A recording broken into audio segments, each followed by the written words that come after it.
E para nos falar deste tema, temos o Sr. Comandante de Bombeiros de Paços de Arcos, Ricardo Ribeiro, o Sr. Comandante da SATA, Miguel Sancho, e também o Sr. Comandante da sua própria vida, o jornalista da SIC, João Moleira.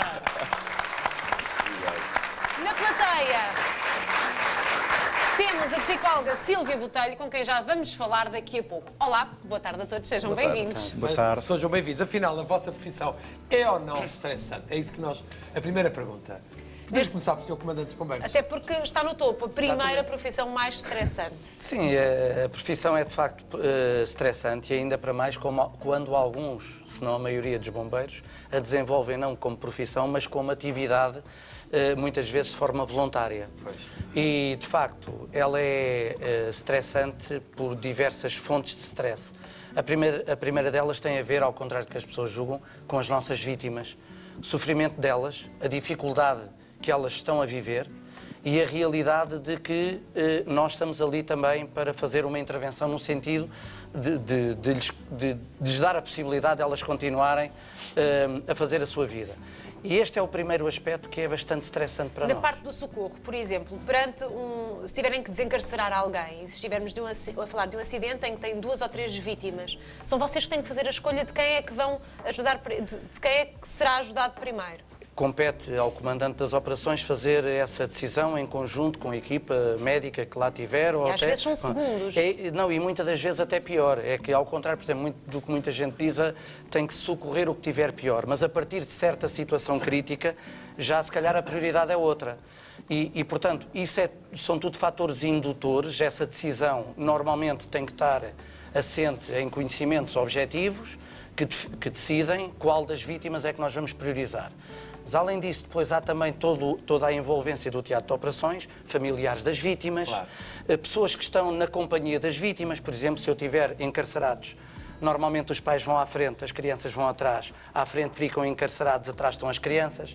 É necessário lidar também com o stress dessas pessoas e depois, o tempo aqui é fundamental. Eu, se tiver uma paragem cardiorrespiratória, por exemplo, dentro de uma viatura que está encarcerada, eu tenho 7 minutos, 8 minutos para fazer a resolução daquele problema, nomeadamente começar a iniciar as manobras de suporte básico de vida. E, portanto, toda esta realidade, toda esta envolvência que está inerente à atividade, eu direi à atividade e não profissão, do bombeiro, de facto é altamente indutor de situações de stress. Não só antes, porque quando nós sabemos que há um determinado acidente e vamos a caminho desse teatro de operações, de facto, o tempo urge, as informações estão a vir via rádio para quando chegarmos termos uma noção maior daquilo que está ali a passar.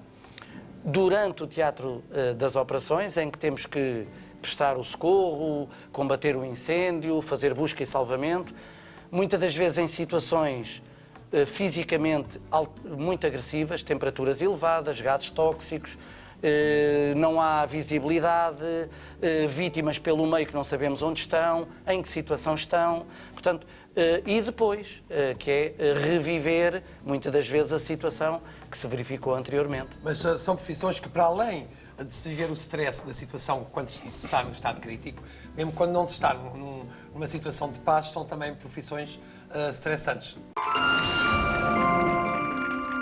Como prometido, estou aqui junto da doutora Sílvia Botelho.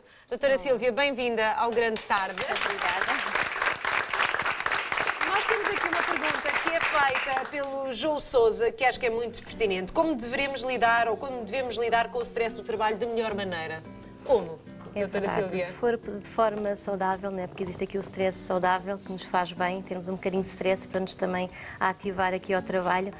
Agora, se for demais, tudo o que é demais em stress, em demasiado, pode causar ansiedade, medos e pode prejudicar de facto aqui o nosso trabalho. Por partes, então, quais são, por exemplo, 3 sinais de que estamos a exceder os níveis de stress? Irritabilidade. Muitas vezes irritamos-nos por tudo e por nada, criamos conflitos muitas vezes mesmo com familiares, amigos e no trabalho principalmente também. Outro sinal pode ser as perturbações no sono, dificuldades de adormecer. Voltar a pensar se calhar no trabalho. Sim, estar completamente sempre a pensar, a ruminar nas coisas do trabalho, nos problemas, focados só mesmo numa situação. Problemas alimentares também, muitas vezes ou comer demais ou comer... Mas ou durante ficar o sempre... trabalho, por exemplo, pessoas que No acabam... geral. Ok. No geral, portanto, ou ficam sem apetite ou ficam com apetite a mais. Também temos que muitas vezes ter atenção a isso. Portanto, esses são 3 sinais de que os níveis de stress estão a elevar-se e estão para além dos limites. O que é que devemos fazer se sentirmos que estamos a ter esses sintomas?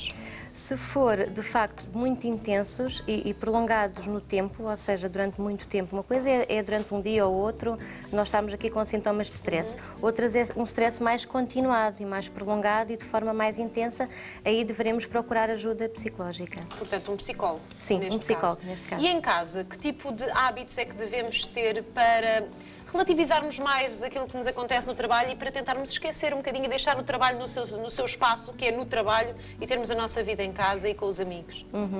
Neste caso, e falou muito bem os amigos, é fundamental aqui a vida social, a vida amorosa e sentimental também, namorar um bocadinho mais, passear, estar com os amigos, fazermos coisas que nós próprios gostamos e que muitas vezes nós estamos tão focados no trabalho que nos esquecemos. Chegamos já a casa cansados e acabamos por não fazer nada do que...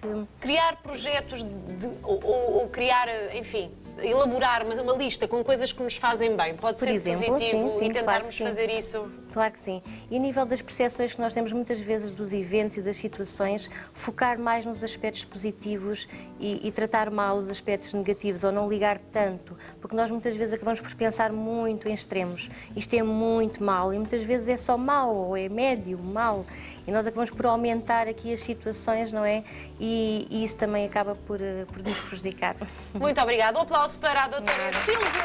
Foi um prazer falar com você. Obrigada. Aqui, para finalizarmos a nossa conversa, perguntar assim a situação mais estressante de viver até agora, se é que o João Moleira já tinha dito uma, mas, por exemplo, o Sr. Comandante Ricardo Ribeiro, assim, uma situação, para além daquelas que já enumerou há pouco, uma situação que tenha... Sim, há pelo menos duas, uma situação há relativamente pouco tempo, em que falámos agora, 2 encarcerados com 2 crianças atrás. As crianças estavam boas, à frente estava 2 pessoas encarceradas, uma delas em paragem cardiorrespiratória com uma amputação, o que dificultava a intervenção e todo aquele aparato. E depois, para ainda criar mais situações, chegaram familiares dessas pessoas. Portanto, isto são exemplos de situações de stress. Obviamente que nós temos que ter competências e capacidades para lidar com lucidez com esse stress e não o sentir no momento para além da adrenalina que aquela situação se coloca. E por isso mesmo, eu até informei a produção desse número, nós temos um número complicado que desde 2000 a 2013 morreram 81 bombeiros.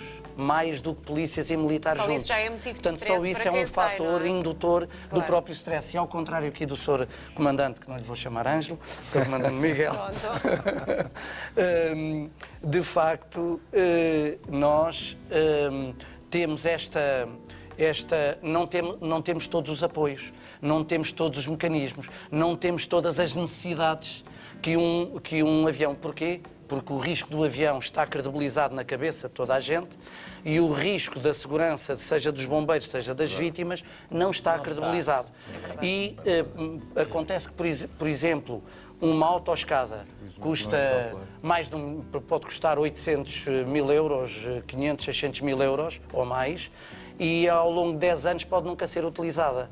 E quando ela for utilizada é porque tem mesmo que ser. Portanto, há fatores que induzem, e eu só gostava de deixar aqui 3 aspectos. Mas tem que ser rápido. Sempre conseguimos A primeira delas é antes do teatro de operações, durante o teatro de operações e a seguir ao teatro de operações, juntamente com as vítimas e os familiares das vítimas. E essa realidade tem que ser resolvida e o que nós propunhamos era a criação do INEM social que pudesse responder também às necessidades psicossociais das vítimas e dos bombeiros. Obrigada, Comandante Ricardo. Ricardo Ribeiro.